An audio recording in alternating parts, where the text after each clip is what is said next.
So I'm traveling quite a bit in the month of March. I'm going to be gone, I think, 13 days of the month. And what is a better thing to travel with for a reader?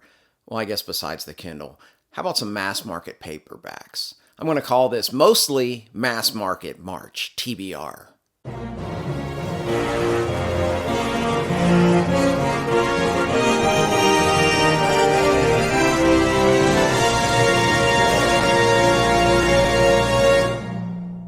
Oh, hey everyone, welcome to my March TBR video, or my mostly mass market March TBR video. I'm excited to knock out some of these mass market paperbacks that I have on the shelf. They're so easy to travel with. I still enjoy the printed word more than the Kindle, so that's what I'm going to be doing this March. So with these TBR videos, I'm giving you the 5 books that are on the schedule. 4 of those are mass market paperbacks. Then I will give you the audiobook that I'll finish first in March, and then the short fiction collection I'll be reading, and then a wild card pick at the end. So let's start with the books that are on the schedule.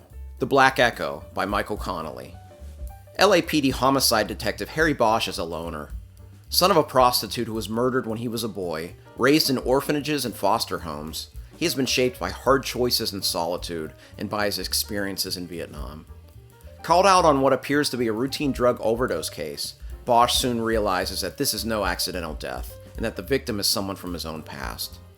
Bosch's search to bring a killer to justice leads him on a dangerous quest that will force him to face enemies within his own department, as well as make an anguished decision between justice and vengeance. So, The Black Echo is Michael Connelly's debut novel. I decided this year I'm going to start rereading Connelly. I have 4 planned for this year, which means if I do 4 a year, it's going to take about a decade for me to finish this reading project. But I am just looking forward to reading early Connelly. I do remember the early Bosch novels very fondly, and I want to read them in order, because when I started reading these books, I didn't read them in order. I read like 4 or 5, something like that, totally out of order. And then when I realized how great this author was, I went back to the beginning. So it will be interesting to see how these unfold. As far as this current reading project, because I don't have enough reading projects going on, I guess, the Michael Connelly reading project, what I'm going to do is read 2 books back-to-back months rather, and then do a dual review, and do that through all of Connelly's books. So again, this is going to be a multi-year project, but it's going to begin in March with The Black Echo. A Dark and Hungry God Arises by Stephen R. Donaldson. The stage is set for confrontation at an illegal shipyard for pirates and brigands, where every vice can be sated. Gateway to an alien realm, the shipyard is a clearinghouse for the aliens to fulfill their plans against humanity. It is here that the fate of Morn Highland is realized, amongst plots, counterplots, treacheries, and betrayals. As schemes unravel to reveal deeper designs, the future of humankind may lay on the unexpected fortune of one Morn Highland.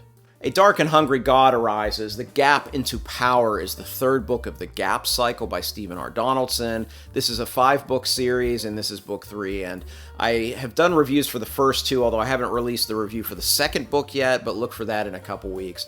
This is grimdark space opera. This is very intense. This is brutal. This is kind of hard to read at times, but I'm really enjoying the space opera aspect of it, and I'm especially enjoying seeing the parallels between Donaldson's works and the opera cycle by Richard Wagner, The Ring and the Nibelung, which has been a favorite of mine for decades. So I'm really enjoying that aspect of it and trying to puzzle out what Donaldson took directly for his inspiration. But I do look forward to reading the 3rd book of the Gap cycle here in March. Hiroshima by John Hersey. On August 6, 1945, Hiroshima was destroyed by the first atomic bomb ever dropped on a city. This book, John Hersey's journalistic masterpiece, tells what happened on that day.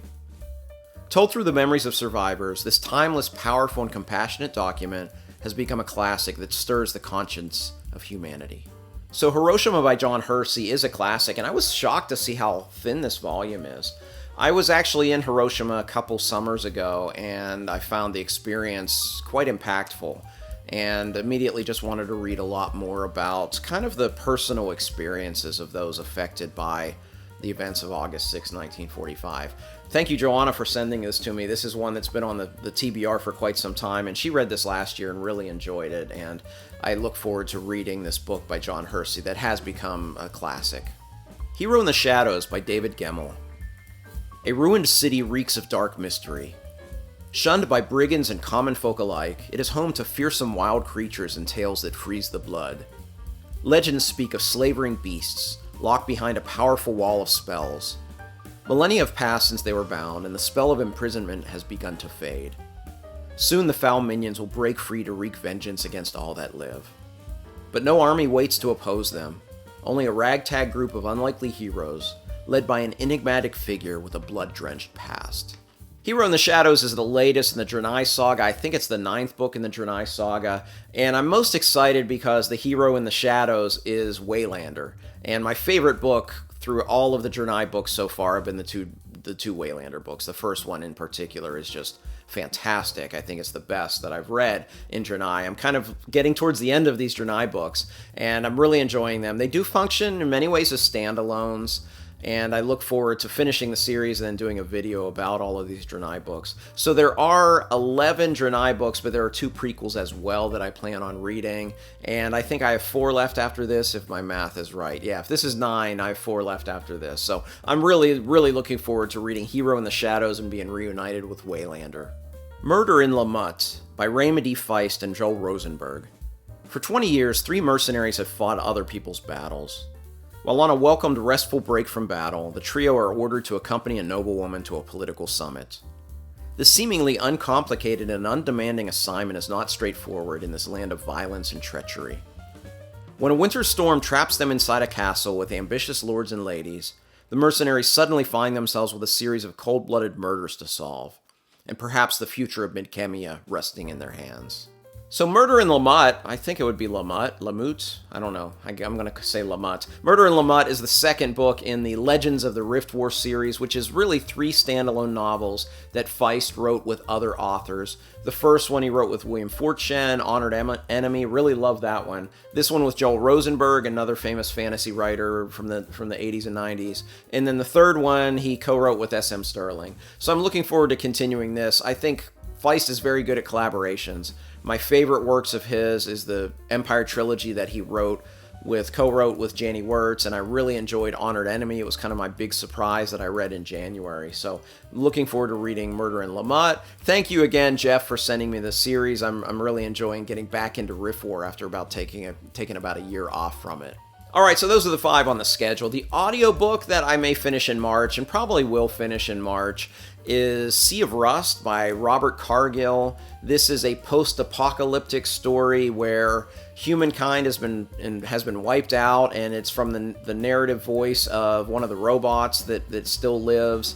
And I enjoy post-apocalyptic novels, and I've had this one recommended to me by several people. So hopefully I will enjoy listening to the audiobook of that one.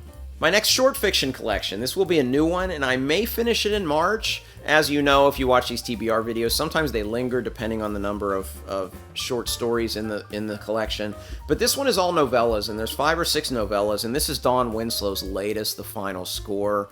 I think it's his best reviewed book of his career, which is crazy because he's written some amazing things. But this being only 5 or 6 novellas, I may, just depending on when travel happens, like when I finish books based on travel, this may linger into April, but I may finish it in March. But The Final Score will be my next collection of short fiction. So for my wild card pick, I'm picking something that's at the top of my ongoing series list that I haven't picked up at all this year. And this is Volume 7 of the History of Middle-earth, The Treason of Isengard. This is the omnibus collection I have. If I move my head, you can see the rest of them back there. 3 omnibus collections of the 12 here. The Return of the Shadow, which was the 6th volume that I read last year, is easily my favorite of all of these. So I am excited to see The Treason of Isengard because we're now at the point of the history of Middle-earth where we're talking about all of the events of the Ring. So I'm really enjoying that so far. So I do hope that my wildcard pick gets read in March, and that's The Treason of Isengard by J.R.R. Tolkien and Christopher Tolkien. So hey, that's my mostly mass market March TBR. I'm really looking forward to reading these books. If you've read any of these, let me know in the comments section below. Of course, keep it spoiler free because I haven't read them yet. And maybe let me know what you're most looking forward to reading in March. I'd love to hear that as well. If you like this video, please like and subscribe. You can also find me on Twitter, Goodreads, and the Fireside Discord. I'd love to interact with you there. As always, thank you for watching. Until next time, goodbye.